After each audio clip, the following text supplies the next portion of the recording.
afternoon, everyone, and welcome to another episode of the Deadhead Cannabis Show. I'm Larry Mishkin of the Hoban Law Group, talking to you today from somewhat sunny Northbrook, Illinois.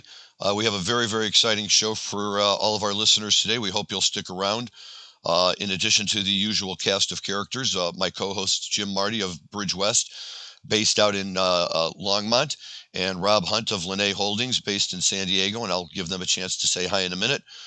We also have an exceptional guest today, Noah Potter, an attorney in the cannabis space, is where I first met Noah, and he also has a strong interest in all things psychedelic as they relate to psychedelic law, psychedelic everything, legal marketing and strategizing, and miscellaneous, as he likes to say. So we're excited to have him on. But let's get started. We have a lot of great Grateful Dead stuff to talk about, some big anniversaries of some shows, some old, some even older. But let me start off by joining in first with my co-host Jim Marty from Colorado. Jim, how are you doing today? Very good. I'm in a very good mood because we broke through yesterday and got our tickets for Mexico in January. Dead and Company. Congratulations. I'm still on the wait list, but I'm keeping my fingers crossed. I figure if you and Hoban are in, it's just a matter of time. I got to get there too. So good for you. And from California, Rob Hunt. Rob, how are you today? I'm terrific, Larry. Thanks for asking. And another big week in cannabis. So excited to discuss that and all things Grateful Dead. Beautiful. Beautiful, beautiful. Well, let's dive right in. I think that we've got so much to talk about with Noah today that I'd kind of like to start there. We can circle back around to our cannabis stuff and our Grateful Dead stuff in a few minutes. Noah, psychedelic law. You know, everybody thinks that you know, those of us that are in cannabis law are kind of like cutting edge, but psychedelic law is kind of really taking it to the next level. What got you there, and what's driving you to do it, and tell us a little bit about what you do exactly in that field. Well, thank you. Thank you, Larry, and thanks for having me. Pleasure to meet everybody. 2010 came around, and I was going through some life changes, and someone serendipitously met on the train, said, "Oh, you should create a blog." I said, "A blog? Okay." And my office mate said, "Sure, I know how to make a blog. Here you go. Here's a blogger blog." And I said, "Great. What am I going to call this thing?" He said, psychedelic law, because we need one. I mean, there kind of is one, but people don't know it. Know there's one. So let's just name the thing. There's a law of psychedelics. There's a law of everything, fundamentally. You know, you and I know that. Everything in the world is classified as some kind of law, one thing or another. And but you just got to give a name to it. There's aviation law, there's maritime law, there's contract law, there's matrimonial law. You got like securities and derivatives and options, et cetera, et cetera. You got tax law. But it's like there's this thing called psychedelics. There's this phenomena called psychedelics that is stuck in the law, is embedded in this bad place in the law. So until we trim away, peel away, like unearth this thing, like, you know, find all the mycelium or like some kind of concept like that, or, you know, pull out, I don't know why you want to pull out the root of the truffles, but whatever, pull out the fungus and dust it off and see what this thing is. And that was my goal in coining the term psychedelic law.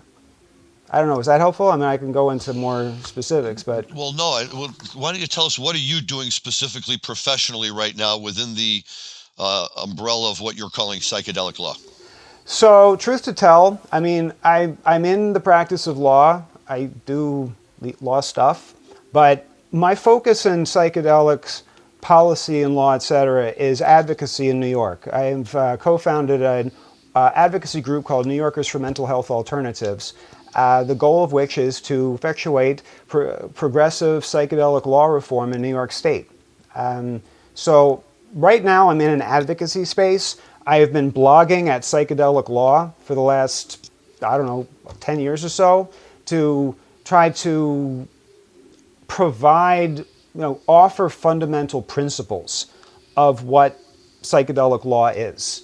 But in terms of the active non-legal work regarding the psychedelic stuff is going on in an advocacy space to evolve psychedelic law in practice. Who are you representing? I mean, what type of individuals, groups, specific? Who needs a psychedelic attorney? besides all of us? Well, okay, Larry, so you want to get into it. So that goes to what's in the psychedelic space. What's in the, you can call it, space is a little bit fruity perhaps. There's psychedelic market that's kind of like not quite right. It's problematic in some ways for a lot of people. There's psychedelic sectors, like, okay, but I'm thinking in terms of a psychedelic economy. And there are different people who inhabit that space there, and those people are not necessarily talking to each other, probably not to a large extent. A lot of them don't like each other. It's a strange Venn diagram. The place I've been occupying is on the state and local level decriminalization work. Part of what I've done relates to Denver. I assisted the executive director of the Decriminalize Denver campaign in 2018 at an early stage of the campaign, which was assisting him and by extension the campaign with getting approved the language of the ballot initiative, shaping up something the Denver Board of Elections would accept, because the activists had not succeeded on, I think, 2 occasions. And so next go round, and that's how I came into it. It's basically the place I want to be in advocacy, and it's kind of gone from there. So I've been in at this point networked in with that level of advocacy, with that zone in the psychedelic economy or psychedelic sector. There's also a researcher population. There are the people that I guess have come up along with, kind of in tandem with MAPS, with a Multidisciplinary Association for Psychedelic Studies. That population of researchers that brought psychedelics back into the light and made the psychedelic renaissance happen by providing data, creating a buzz, reestablishing this field. They're doing their thing. They're in research institutions. They are, I trust, involved with, affiliated with the pharmaceutical companies, the psychedelic pharmaceutical companies, and who are linked with the psychedelic sector investors. Now, therein you have, then you have the people working in the ceremonial and sacramental realm, and there's, I think, a pretty strong overlap there in that between that space and the decriminalization space, the state and local level. And Larry, between you and me and the attorney world, I break it up between people who are going for FDA approval and people who don't care about FDA approval. Just like in the medical cannabis space, and more in the medical cannabis space, that's the closer analogy. Medical cannabis laws, licensees under state law, manufacturers, distributors, don't care about the FDA. It's irrelevant. They're doing their own thing. So similarly, there's a population of activists who have made Denver happen, made Oakland happen, made Santa Cruz happen, Ann Arbor, 3 different jurisdictions in Massachusetts. They're actively working in New York as well. And then you have the people who are going full on through the federal system, going the pharmaceutical route that cannabis has not been able to go and probably can't go for certain reasons. So all of those people need lawyers in some capacity. And I'm not going in with, I don't think I'm going, I don't know what would happen for me to go to the FDA side, to the medical world. I don't know, it could be. I'm in a different sector doing the advocacy work. So, Noah, what are some of the medical uses or benefits of psychedelic substances? So, I'm going to say, with caveats, the discourse, we'll call it that, because there's multiple facets to it, around psychedelics, talk about uses in treating substance abuse, and that would include nicotine, includes alcohol. A big topic of conversation is PTSD, anxiety, depression, treatment-resistant depression. anxiety is interesting, particularly with regard to the geriatric population. Well, I shouldn't. Geriatric and others, right, in the zone of mortality, where none of us are exempt. But it's applications for end-of-life anxiety, end-of-life distress. That's a big one. I think that's like a 7 billion person population, consumer sector, maybe. So, yeah, it's expansive. And that's why there's so much buzz. That's why people are going around talking about this psychedelics of the new cannabis. And you have a bubbling, boiling psychedelic investment press, advisory platforms, and stock trackers for regarding psychedelics. And what state is the research in? How far along is the research into these various benefits of psychedelics? I don't know if I was kind of hoping you weren't going to ask me something like that. Because that's actually a zone which I need to dig a little bit more for the purposes of moving forward on one of the two tracks that my advocacy group does. I'm going to need to boil that down and really focus it in. Suffice it to say that there are phase 3 clinical trials of MDMA for PTSD. That's my recollection of where MAPS is. There are just so many clinical trials going, sponsored so many different pharmaceutical companies. I think a bunch of there are studies in phase 2 clinical trials. Yeah, I mean they're administering in human subjects. So you're in 2 and you're in 3. You're out of 1. In terms of volume, if you want to know if anything's gone through the FDA, all the way through the FDA approval process and is applying for its NDA, no, I don't think so. I think farthest along are MAPS and Compass pathways, I think. But again, this is we got to talk about this later because I'm going to have to drill down into this. I've been doing decriminalization for the last 8 months or so, and now I'm going to have to get real serious into the psychedelic assisted therapy side. So, no, I remember when the cannabis movement first got off the ground and people were talking about medicinal cannabis. In many ways, now that we've actually watched the industry go through the evolution that it has, cannabinoids are certainly used for therapeutic purposes, and there's no doubt that cannabinoids have efficacious qualities to them. But ultimately, the legalization movement was about adult use recreational cannabis, and now we're really, seeing that happen. And a lot of the things that people said early on of this being this, camel's nose under the tent, was largely true, and most of us in the industry knew that at the time. It was just getting people acclimated to the idea that cannabis is a substance that shouldn't be criminalized in the first place. With psychedelics, sort of the same idea. I love psychedelics from a recreational standpoint. I used them recreationally for years, whether it was, mushrooms or LSD or MDMA. I was happy to take all sorts of substances in a non-clinical setting. Do you think that this whole movement is largely following the same path, that, this early days of, quote, medical psychedelics is just a gateway to adult use legalization? Well, thank you for all that. First, let me say, in terms of the relationships between substances, I have a whole lot of blog posts banging around in my head, desperate to get out, that can't get out because there's other stuff that needs to be done first. But one of the next ideas I hope to articulate is that fundamentally, the whole thing is one big mistake with a lot of little pieces. And by that, I mean drug prohibition.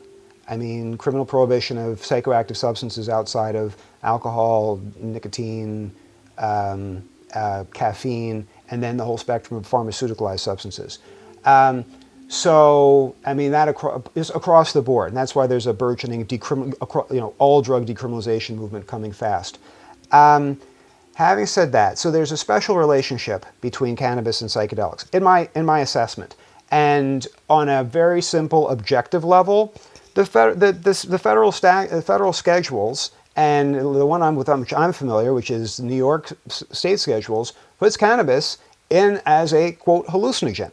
So it's in the same part of the law that where you've housed LSD, MDMA, which itself is a question as to why it's in there as an amphetamine, DMT, mescaline, etc.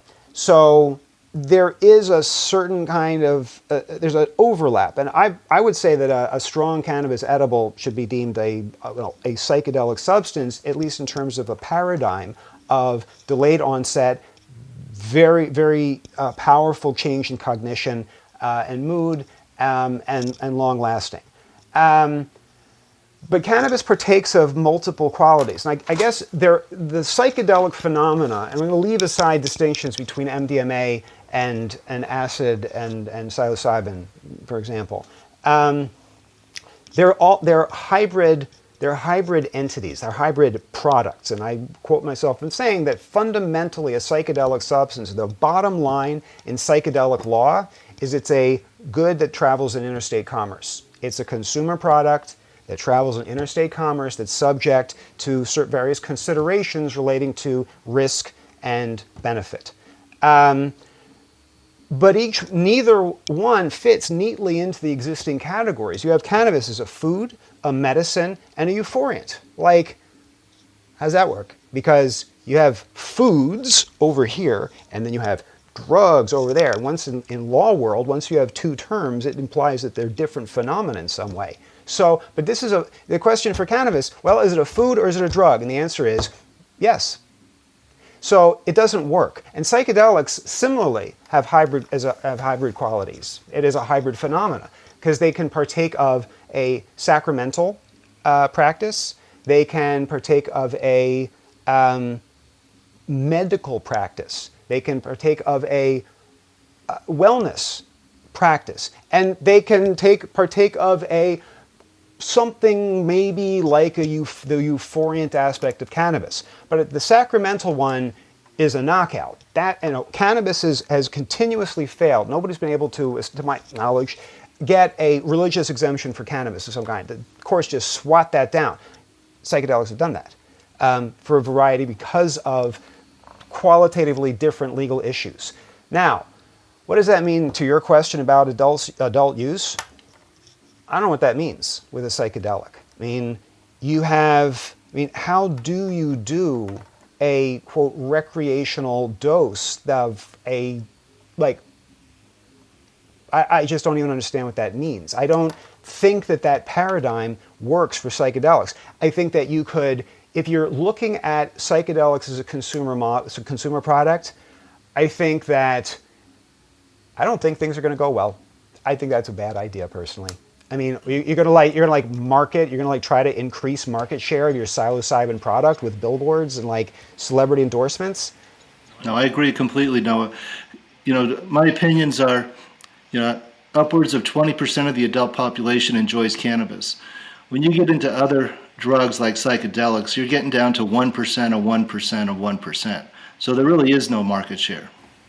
So two things. One, I don't know the numbers. I've seen a study, which is somewhere open on my browser, that actually calculates, describes a fairly high number. I was talking about 10% of the U.S. population has taken is ingested a psychedelic substance sometime, and that's excluding cannabis. Is best of my recollection.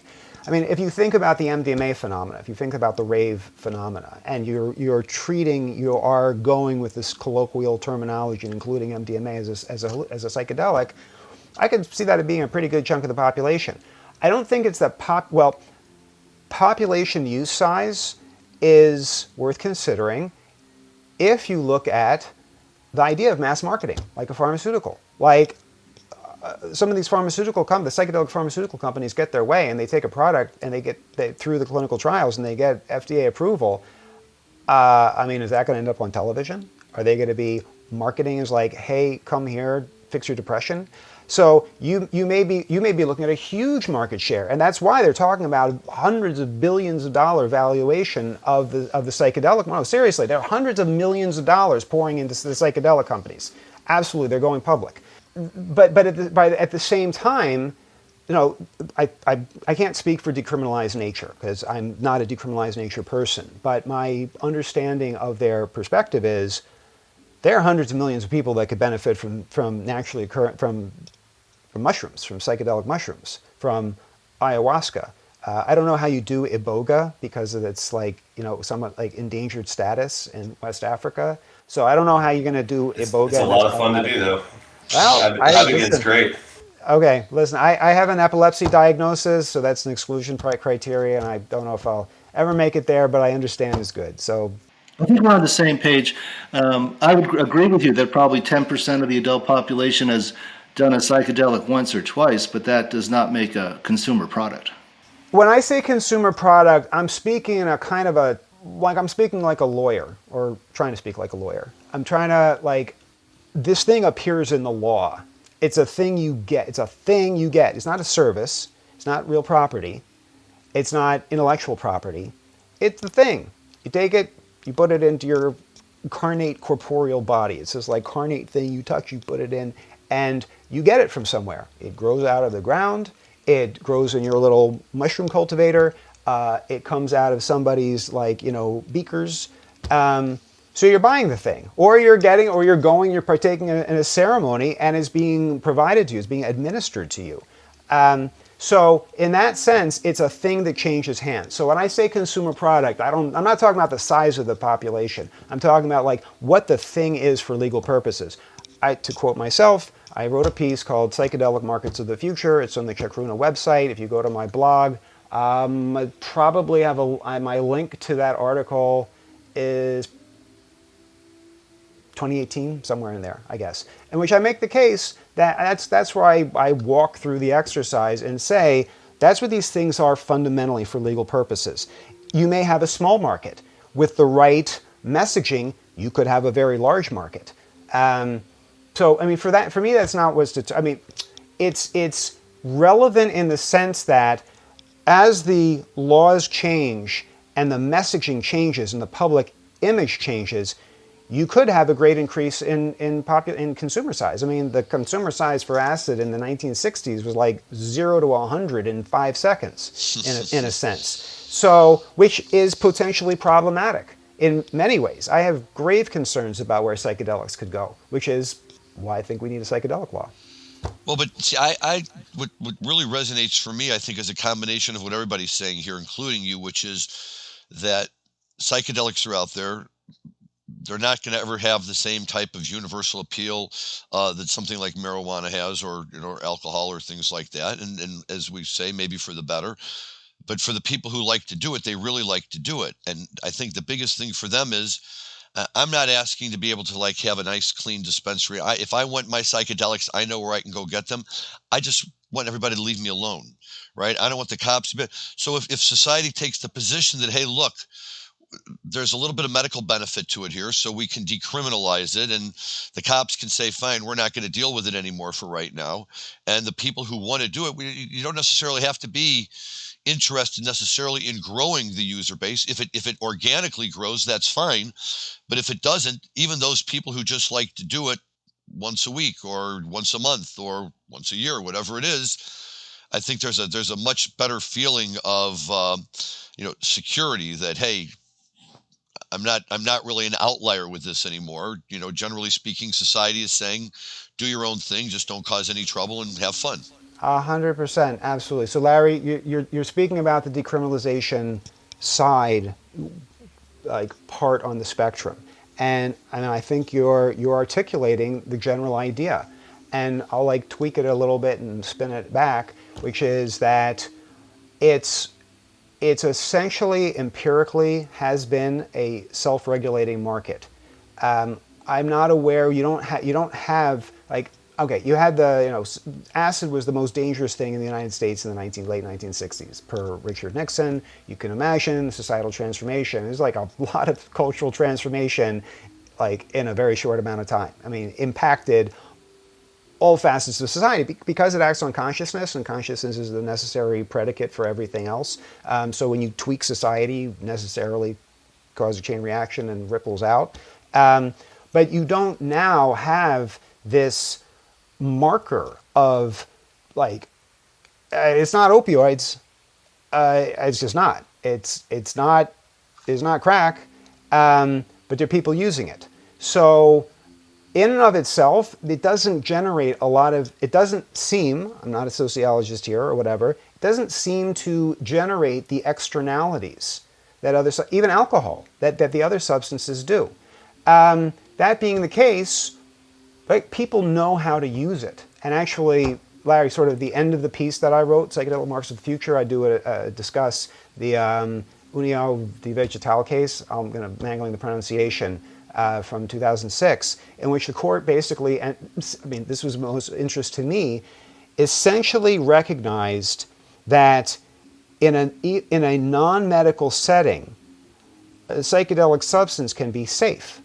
You don't actually need, according to my read of that case, ultimately the critical point is that the same substance is treated by different standards depending on the use. If it's in a ceremonial setting, the court is willing to say, for the safety standard, that it can be administered safely, but it won't take it out of. It hasn't been taken out of Schedule 1, which is high risk. It can't be administered safely under medical supervision.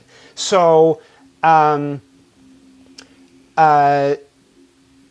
So there's a different risk profile.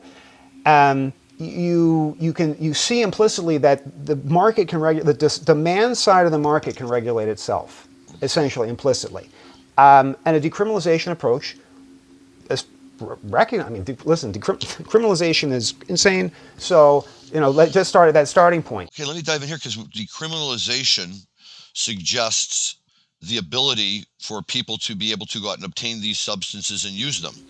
Correct. But in order to go out and obtain them, you have to buy them from someone. Jim. Right. He just said Schedule 1. Are we talking 280E here for this stuff? Oh, yeah, for sure. So, if I want to become, I don't know about a license, but like an herbal seller, and, the government's going to leave me alone necessarily, but I can go out and get different types of substances like this and sell them because my local community says it's okay for me. The IRS could come knocking on my door one day to do an audit and say, hey, we're here to tell you about something called 280E. Well, that assumes they filed the tax return in the first place. Okay, fine, good point, valid. But for purposes of this discussion, I'm going to say yes. They're just radical enough to go ahead and do that. Well, of course, 280 says Schedule 1 and 2. Right. I was going to say, the whole reason I asked the question in the first place, I kind of went down this rabbit hole, is there's a huge difference between decriminalization and the companies that he's talking about that are doing public offerings right now and are raising hundreds of millions of dollars in this.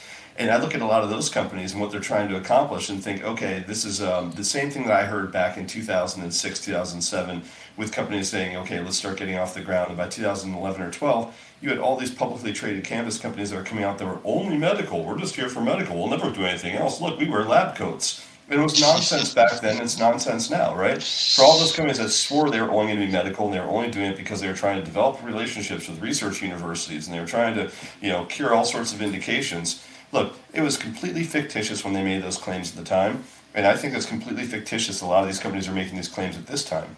So all these guys are going out there and saying, we're trying to open 50 clinics or 100 clinics, and we're doing it in a way where we're going to be only testing analogs of DMT or analogs of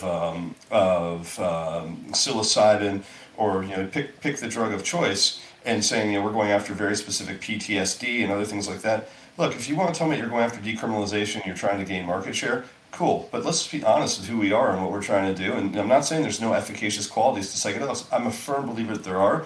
But I do have a tough time with people that go out there under false pretense to try to raise capital. A lot to say about that. There's a lot to unpack there. So I'm going to say that legalization actually is an umbrella term. I don't know if I'm an outlier here in saying this, and maybe others have, I don't know, but anyway, from my perspective and my ignorance of having read all the material there is out there, I'm going to say that legalization is a spectrum, and decriminalization is a point on that spectrum. Commercialization is another point way down the ways on the spectrum. And this is actually one of the things I discussed in that article, Psychedelic Markets of the Future. And you have other places on that spectrum. There's decriminalization of the consumer, decriminalization of consumption, that's the term people have been using generally. And then you have decriminalization of the supply side. And drug policy, listen, people use the term drug war, people use the term war on drugs.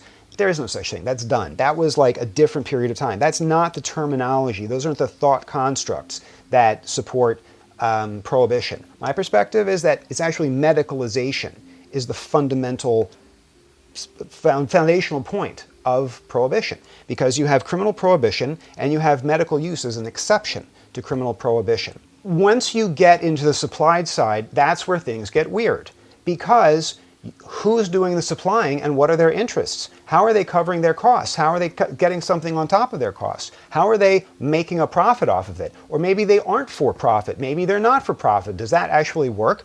I don't know. Are they small, informal, voluntary associations? Maybe. Are they collectives? Maybe. I don't know. But that's why, I should say, where a lot of the action is, in my assessment, is in the small part of this space, and these are attorneys doing the work, who are talking about the nature of the market. And in a sense, I quote myself again, a lot of this is about market design, and that will be a matter of statute.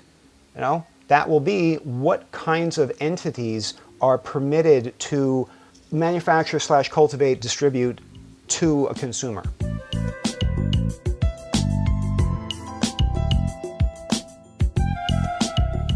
Call me an outlier. I used to use my psychedelics to get high and listen to Grateful Dead or listen to Pink Floyd or listen to other music, and nothing I liked more than walking into a concert, dropping a tab of acid, and watching the world. Dude, I think that the only entities that should be allowed to manufacture and distribute psychedelics are record labels. Just keep it to that. Your own branded acid, Who was it, Rob, who's saying, I'll watch the world and melt with you or whatever? Right. That's pretty much the concept every time you went into one of those Dead shows, if it was the right one. And Noah, forgive us for just 1 minute here. Please don't go away. We're starting to run a little bit short on time, at least as far as Jim goes today. He's got some hot, important meeting that he's got to pop out of here for in a few minutes. So we just want to switch over really quickly to the musical side, because that's always so much fun for us to talk about as well. So much going on with the Dead. So much going on, with live music again, and starting to come on board. Hard to know where to start, but Rob, you and I were talking earlier today, and why don't you kind of lead us into where you were going a little bit, talking about the shows from the Sam Boyd Silver Bowl back in April of '91. Yeah, I mean, some terrific shows that happened on April 27th and April 28th of 1991. It was Santana playing with the Dead, opening with the Dead, and then coming out and playing. So it's a great segue, going from where Noah was talking about with psychedelics and kind of where I was saying with psychedelics and music. If you want to talk about two legendary artists that were Bill Graham's two favorite artists to bring up in the early '70s and kind of staples of the Fillmore, Santana and the Grateful Dead were definitely it. And obviously there's a great deal of collaboration. They shared many bills together over the years, both at festivals and also kind of on the Fillmore stage. But that was the first time in the 1990s they got together, and I think if anyone was at those shows, they'll remember just an absolutely titanic Bird song that was on the 28th, which is now officially 30 years ago today, which was just an exceptionally fun thing to listen to. And as I remember, I was relatively high in psychedelics. Yes, we were. And then it was the first time I had ever gone out to Las Vegas to see the Dead. I know they had played a couple of casino shows before that. But, to be there with that many Deadheads, you talk about like a group psychedelic experience, and of all places, Las Vegas, Nevada. But the best part about it is when you're in the Sam Boyd Silver Bowl, you're you're as far away from the Strip as you can be. You're out like in the middle of Nevada. I mean, there's nothing there. There's sand, and from the seats in the theater, you're looking out and you're seeing some pretty awesome sights. And as I recall, one of the nights there was a big thunderstorm off, for lightning from far away. You could watch, and everything. And then all of a sudden the show's over, and here we all are, totally loaded up from this Dead show, and we all go back to the Strip. And now at 2:00 in the morning, there's 30,000 totally lit Deadheads walking up and down the Strip. And from some people's perspective, maybe it's not that much different from a normal Saturday night in Las Vegas, but it was pretty cool. I had a great time. Psychedelics were tailor-made for Las Vegas. There's nothing better than walking the Strip and seeing all the lights and everything else that's going on. And I'm not an introverted psychedelics user. When I used psychedelics, I was a very extroverted psychedelics user, and I loved being in kind of the mix. I didn't.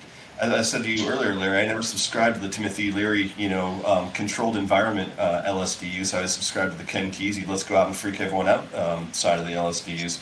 So if you're going to use psychedelics, why not just go for it, embrace it, and just let people know that you're you're actively using a psychedelic, and you're gonna have fun with it. And for me, it was like running around the desert, or running around like cool outdoor areas, or playing in the redwoods, or doing other things that got me out in the woods, and rather than sitting there reading Be Here Now. Like there was never like this like Ram Dass like studying of like like, oh, look at this felt poster, or psychedelic like blacklight poster. Like those people used to drive me nuts. They would want to sit in place and be like, hey man, look at this, and stare really hard. I'm like, no, I want to go out and listen to music and play. So Las Vegas was a pretty good psychedelic playground. Oh yeah. Well, and of course, this just ties into what you and I were also talking about a little bit earlier.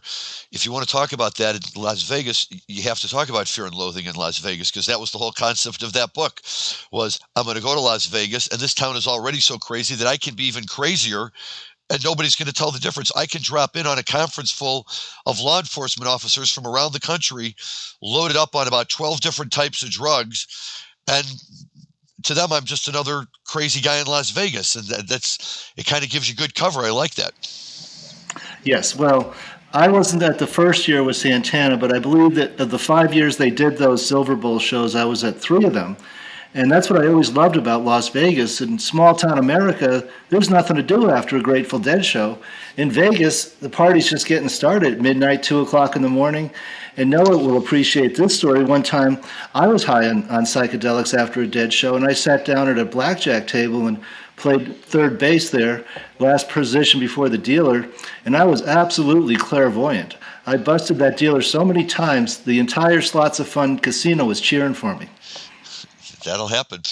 All of a sudden, you know how to count it into a deck of cards. You don't know why, but you just can. It speaks into efficacy of psychedelics. If you want to talk about, the efficacy side of the question, you make a lot of money off of it. Until the casino figures it out and says, no, you're cheating, right? Because anytime the casino loses, you got to be cheating. So I'm sure for that, they'll be like, no mental telepathy in here, pal. Take your drugs outside. Interestingly enough, if we all remember back to those days, at the time in Nevada, a single hit of LSD was a 10-year sentence. It was a zero-tolerance state. So it was terrifying going into that town with psychedelics, with drugs in general. But I don't think it stopped too many people. It just gave you pause for concern as to what you were going to do and where you hid your things when you walked in and out of a venue. But Nevada was a scary place back in 1991. Well, it was a scary place in 2006. We were there for the first Vegas. And one of the late night shows was Trey sitting in with Phil and friends over at one of the big casino auditoriums. I don't remember which one it was, but we went in there and literally people were sitting in there and you could see people lining up their joints, and one by one the cops were coming up and pulling them out, not taking the joint away from them, grabbing them. They were gone. They were tossed out for smoking their marijuana. And that always just struck me as such an anomaly, that when you're in a town where anything goes, they were like policing marijuana at a concert like I'd never seen anywhere else. Another story of Las Vegas and drugs is the maids in the hotels. If you left your psychedelics tucked under your bed, the maids would turn you in. Well, because they get paid. They get part of the fine that the hotel charges you for smoking in the room. They come in and that's always the tricky part, right? They'll search around for those ashes lying there, and then they'll turn you in. So I ran the VIP area for that first Vegas, Larry. So I had the entire area next to the Sam Boyd Silver Bowl as my own kind of section. We were there. We were VIP. I was your host. So and going back to what Noah said earlier, I ended up eating a cannabis edible not on purpose, but by accident. I walked into the production trailer, and one of the guys was like, "Hey, have you had any of these cookies yet?" And I said, "I haven't." So I took 2 of them and ate them. And about half an hour later, I realized that I was definitely really, really high, to the point that I had to grab my co-VIP host and say, "Hey, man, like, I need to take half an hour." He's like, "What's up?" I'm like, "I got dosed." I'm like, "I'm not sure with what." He's like, "You didn't eat the cookies in the production trailer, did you?" I'm like, "Yeah, I did." And he's like, "Yeah, those are heavily laden pot cookies." So I ended up having an out-of-body experience for about half an hour. It was about as high as I've ever been, including like higher than most psychedelics, and ended up having to hide in a kid's like play area where no one could see me behind a fence in like a sandbox for a while to start coming down on that. So that was my experience first Vegas. It was a lot of fun. I was there also. I had a press pass along with my then 16-year-old son, Matt. And that picture that Larry has seen in my barn of my son Matt talking to Trey, that's a picture I took in the press tent at the first Vegas. Yep. No, it was great. We were all out there. It happened to be my birthday weekend, and that same night, the Cardinals won the World Series. So we were all sitting in the Palms watching them win the World Series in the Nine Steakhouse with Pete Rose. And he was telling us all sorts of stories about back in the day. The Cardinals win the World Series. We had a bottle of champagne come to the table, and then we just went off and saw great live music. It was wonderful. Who did he have his money on? Just really quickly here, we are reaching a point where our co-host Jim Marty has to hop off. Jim, we're going to let you go. Yes, I have to go because I have a musical connection. Tonight is the 80th anniversary of the opening of Red Rocks. And that's why I'm jumping off now to head up there. And as a commemoration, the tickets tonight are 80 cents. Beautiful. We'll have a great time and enjoy the rocks. Thank you to the Army Corps of Engineers. Yes, it's the Civilian Conservation, the CCC, did the renovation work up there along with the Army Corps of Engineers. So yes, great work they did. Talk to everybody soon. Great. Thanks, Jim. We'll see you next week. So, Larry, continuing on, let's talk about the fact that Santana being at those shows was if we want to keep the theme psychedelic, I don't think there's too many guitar players that had more of an impact on psychedelic rock than Carlos Santana and possibly Garcia as well. I know that Noah would jump in there and say Pink Floyd as well. Jimmy. And Jimi Hendrix, of course. Yeah, hands down. Okay, Hendrix. Fine. But during I that agree. period, yep, and there was a handful that were pushing music to new heights with kind of the idea of psychedelics in mind as they were writing that music or as they were performing that music, knowing that a lot of their audience was going to be relatively high and not just high on cannabis. And part of it was you're just talking about two guys who just basically played the guitar better than anybody else, doing it together. And Rob was kind enough earlier today to share a link with me, which I'm going to let him tell you guys about, because I got about halfway through it and then I had to stop to log on for the show, and that's where I'm going back to when we're done. But it's just amazing to see these two, really guitar legends. Just tell them, Rob. You'll tell it better than I will. August 2nd of 1989, at the Biltmore, Santana was playing and Garcia sat in as a guest and played a couple tunes. But for anyone out there that's a fan of both Garcia's playing and Santana's playing, it's such an intimate, small audience, and it was basically the two of them just trading licks for about 10 minutes, back and forth on a song called Get Uppa. And I think they played a couple other tunes as well. But when they first come on, anyone that wants to see the link, just Google Santana Garcia Biltmore, and you'll find it relatively quickly, and then get to about the 12-minute mark, and it is just a straight fire of guitar lick trading between two of the all-time greats in the business. So definitely worth checking out. Okay. Now, let's, since we always like to include our guests in the musical discussion, before we were getting on, we were talking with Noah about Pink Floyd, a band that he enjoys, I enjoy. I know Rob's a big fan as well, and I think that, Pink Floyd really, is a band that, although I don't know that people would necessarily call them a jam band per se, they certainly have the jam band characteristic, and when they go out there and start playing, they just go off into another space.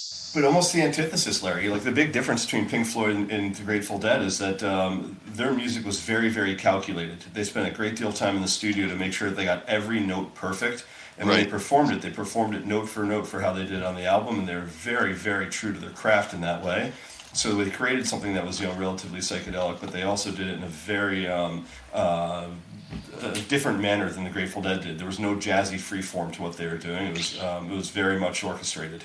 Well, exactly, and that's actually the interesting part about it. You state that perfectly, because it was almost as though they were trying to compose jams, right? They were actually trying to put the music together, and their studio stuff even, there was a lot of free flow of the music in ways that you didn't hear in other bands perform at the time. The fact that, Dark Side of the Moon basically plays like you could just play it all the way through. It's really that kind of a composition, and it's just fascinating to me. Noah, tell us about some of your favorite Pink Floyd stuff.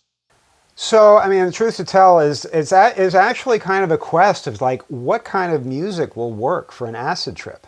And my sense is, except for the big scream, but careful with that Axe Eugene is all good until you get to the point where the guy the scream comes. That song is about LSD. That song is about Sid Right. Barrett's relationship with LSD. Okay, but I was all right. Well, that's that if that's where you want to go on your acid trip, then I think and I gotta say it's kind of like borderline irresponsible to do that to people, perhaps if they don't know that's coming. But Trigger but warnings. set the controls for the heart of the sun. Yeah, I mean axe warnings. But set the controls for the heart of the sun. I mean, I wish that you could just do that on a loop and have that go for an hour. It'll be like great, for me anyway. I think one of the interesting things about Floyd is the early days, like two albums specifically, Saucer Full of Secrets and Piper at the Gates of Dawn, were, really meant to be as psychedelic as you could make an album, but that was kind of like the San Francisco post-Summer of Love music that would come in that was, done in a very contrived way to try to, sort of freak people out. And I don't think that Floyd really found where they were trying to go until probably 70 or 71, where it just came much more naturally. It wasn't contrived to try to, elicit a certain response until they, got to the point of creating masterpieces like Dark Side, or I'd argue Animals as my favorite, of just, top to bottom, just an incredible album, where a lot of the sort of psychedelia was just natural without forcing it.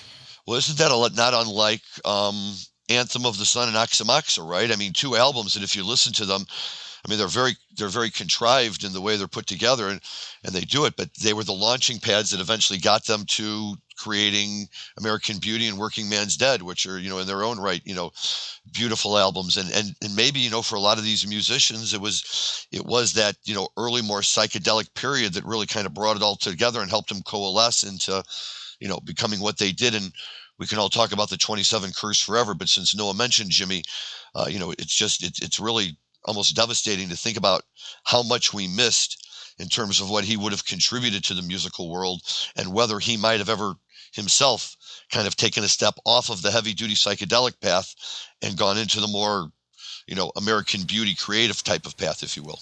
I think he would have created genres that we can't even imagine. Yep.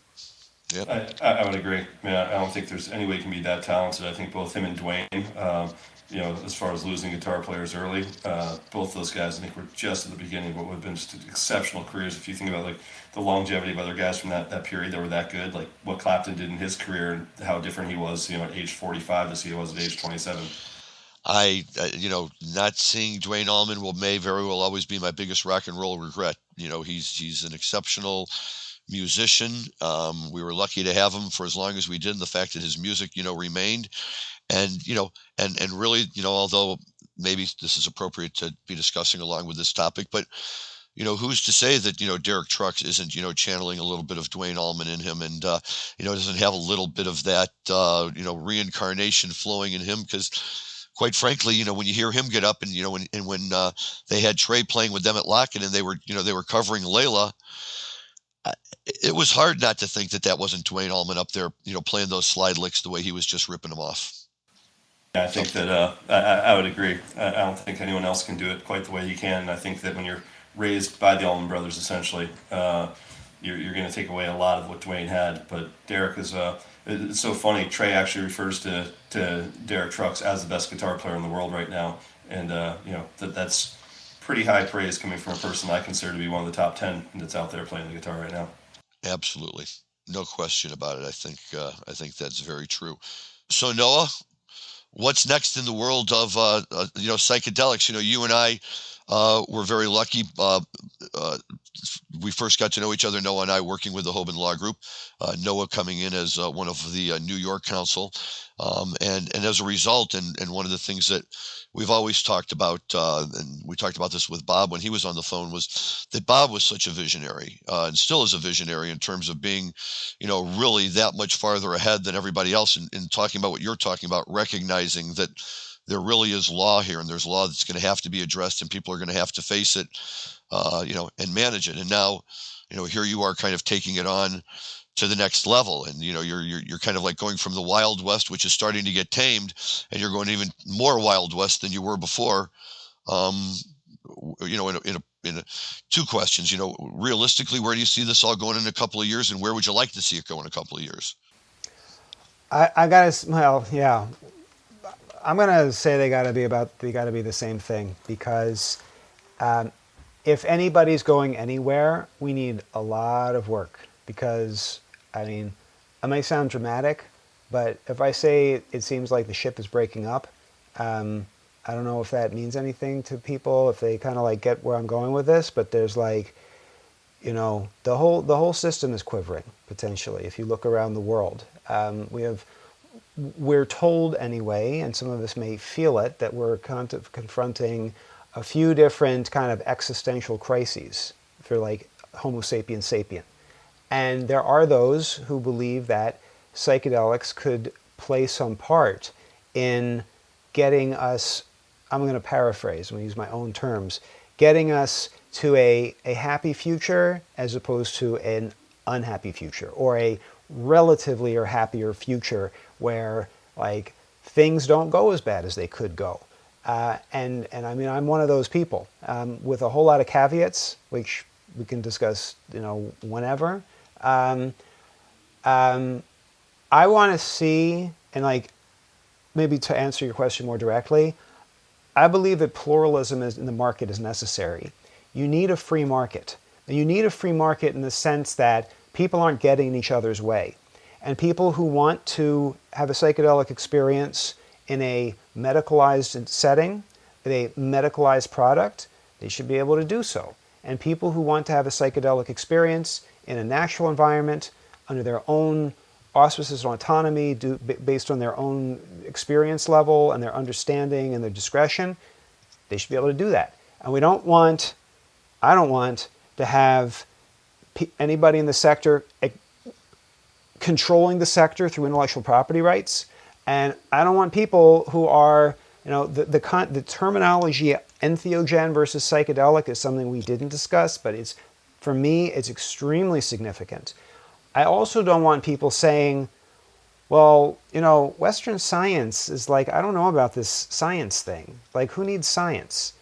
I'm not saying that they're actually saying that. That's a great reductionist approach to what is maybe present to some extent in the decriminalization side, but ideas morph. And any idea, in my sense, I'm a poli-sci undergraduate, and I'm also, I'd like to think, a student of life, that you send the stone rolling, and it kicks other stones, and you don't know where those stones are going to go. So I have a great fear of what I call a psychedelic Pol Pot, who will say, I am the messenger. I am the one who will heal you.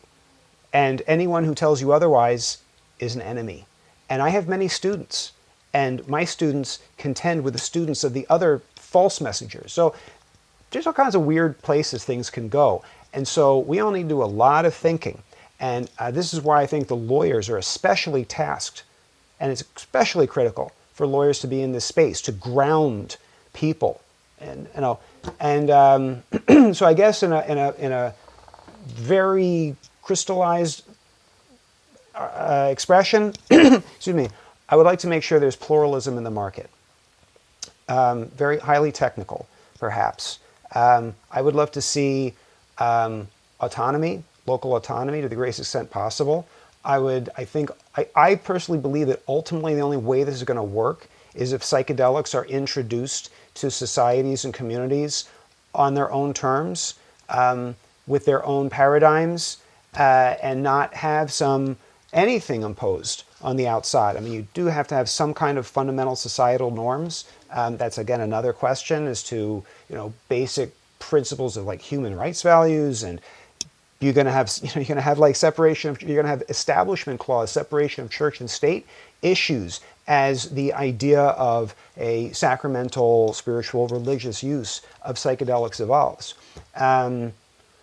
I would like to see the sector manifest as to what it purports to be, which is a alternative to the last, 10,000 years of human society or something. And there's a caveat on that as well. But we need truth in advertising, because if the movement does not manifest its goals, then we're just a bunch of fraudsters. We're saying, and we're selling like spiritual quick fixes. We're selling, God forbid, who knows what could be in the pharmaceutical sector on the medical side of the market. And And I guess in the other piece, one of the caveats is this is a mass, essentially, no matter what the FDA trial, whatever comes out of the FDA trials, this is a mass experiment. This is a mass. It's not even a clinical trial. This is just a mass societal experiment in potentially greatly increasing the aggregate number of people who are using psychedelics or will have used psychedelics. But when has this ever happened? I mean, my understanding of the paradigm of the ancient uses, the traditional uses, it was if you're talking about a ceremonial environment, you're talking about something highly controlled. You're talking about something presumably embedded into a value system, and you may be talking about a situation, my understanding from what I've read, is only the shaman, the intermediary with the spirit world who was using the psychedelic substance. So when we start talking about having, like, opening the floodgates, oh, I don't know what happens. Who knows what kind of stuff comes out? We saw what happened in a small way into the 1960s with transformation. And I'm going to throw another piece of this in. I'm not going to purport to speak knowledgeably about this, but I think you can pick up enough little indicators that we're looking at. I want people to be free to use psychedelics and not be wired. I don't want to have a situation in which the mental health intervention of choice is an implant of some kind. Gives you a little electrical stimulus just at the right time and the right amount, and it kind of like balances you out. Brain interfaces. Hey, listen, if that's the way the market's going to go, first of all, I think people might want to be careful about that stuff and think through where it could go. But I want to make sure that psychedelics are still in that market. I don't want to have the device side of the FDA obliterate the psychedelic zone of the FDA, and by extension other parts, because you're going to have. I mean, who knows what happens to the FDA if this paradigm evolves? You're changing paradigms of consciousness. You're introducing a new paradigm of consciousness that, like water, doesn't abide by normal. Doesn't respect boundaries. So, where I'd like it to go, where it could go, obviously anywhere. It's an amazing thing, and can't thank you enough, Noah, for your time today, and agreeing to come on and even going a little bit longer than we anticipated. But quite frankly, this is just too fascinating not to take advantage of, and we have somebody with your background and knowledge. Just really quickly, if any of our listeners want to get a hold of you, how do they do it? Well, first, thanks very much for the opportunity to speak. I love to discuss this stuff. People want to connect. They can message me through my blog, psychedeliclaw.com. It's a New Amsterdam psychedelic law. You can get to me. Just go to my LinkedIn profile. There's some websites that are eventually going to come into being, but I connect with people through LinkedIn. Well, wonderful. Once again, Noah Potter, thank you so much. And Rob, before we sign off, I do have to say, as Noah was sitting there mentioning and talking about the whole religious experience side of it, the other thing that you and I talked about is that Tuesday night will be the 49th anniversary from the Europe 72 tour of the Grateful Dead show in Paris, notable for its epic Dark Star. And I think if you have to talk about, a quote unquote religious type experience, a place to be and a song to be united around, be really, really hard pressed to find something too much better than that. Would you agree? I would absolutely agree, and I think if there's any advice we have for our audience, it's maybe take 250 micrograms of LSD and sit back in their house and listen to that thing in its entirety, because you won't regret it. And if it bleeds over into the next night or the night after that, yeah, you could do worse. But get real high and listen to some Grateful Dead. Yeah, I think so. And and of all the Europe 72 tour shows, and there's so many of them, this one just really stands out. That the Dark Star is so epic. That a few years ago on National Record Store Day, the Dead released a vinyl album, both sides of it, which was the entire Dark Star from start to finish. It kind of reminded me of, Jethro Tull, Thick as a Brick, right? Just one song, start to finish, all the way through, and you got to flip the album in the middle of it. And the only thing that interludes is, about 2 minutes of drums, which is just enough to kind of bring you back to normal sanity before they take off again for another 20 minutes of who knows where. So, yeah, it is good stuff. It is good stuff. Maybe one of these days we'll convert Noah. Listen, I keep hearing about Dark Star. I may just need to try it out and just give it a shot, focus, and who knows? Write a paper on that. Well, it actually was. I read a story years ago that an elementary school teacher in Portland, Oregon, went to her kindergarten class, and for art class one day she put on Dark Star, and she gave all of them, art supplies and said, just write down, whatever you see, whatever you feel, whatever you're hearing. And they show the pictures that these kids drew and the things that they talked about. And it was just like they were tripping, and one of the things we used to say when we were tripping is, oh yeah, when you're kids, you trip all the time. You just don't realize it. When you're an adult, you grow up, you need to take the psychedelics to take you back there. And maybe there's some truth to that, because these kids, we're hearing things in the music that was just astounding, for kids their age to be picking up on and everything. So it's all pretty cool. Very, very cool stuff. And this was a lot of fun, Noah. Thanks a lot for coming on. We really enjoyed having you on. It's one of my favorite conversations. I don't talk psychedelics too much anymore because I'm so cannabis-centric. But hit me up. We'll talk again. Definitely. Beautiful. Definitely. Rob, what do we got coming up on Dead Stuff on future shows? Oh, wow. I think we're going to talk about Bill Kreutzmann, next week. He was born on May the 7th. So, 75th birthday. Yeah, it's his big birthday. We're going to talk about what he's up to these days with Billy and the Kids and some of the other stuff he's doing, obviously, with Dead & Co. Talk about some of our favorite jams, which is, tough to pick out, as drummers don't get too many jams, but the Grateful Dead drummers certainly got their fair share. They did. We can talk about, some of the greatest things he did as a drummer, but that should be a pretty fun show too, and I know we've got some really good guests coming up. I know we've got my buddy Alex Beard coming up on the 12th of May. For all of you out there in the art world that know Alex's work, his studio down in New Orleans, we'll discuss some of his art and some of his craziness of being an artist in New York and in New Orleans. So we've got lots of fun stuff coming up, Larry.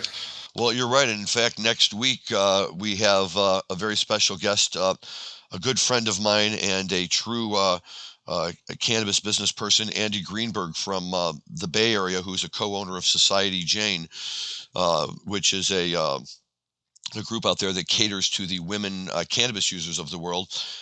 Besides being a longtime friend, way back from summer camp days and college days, and a companion with the group at many a Dead show along the way, Andy has the distinct honor of being the first guest ever on the Deadhead Cannabis Show.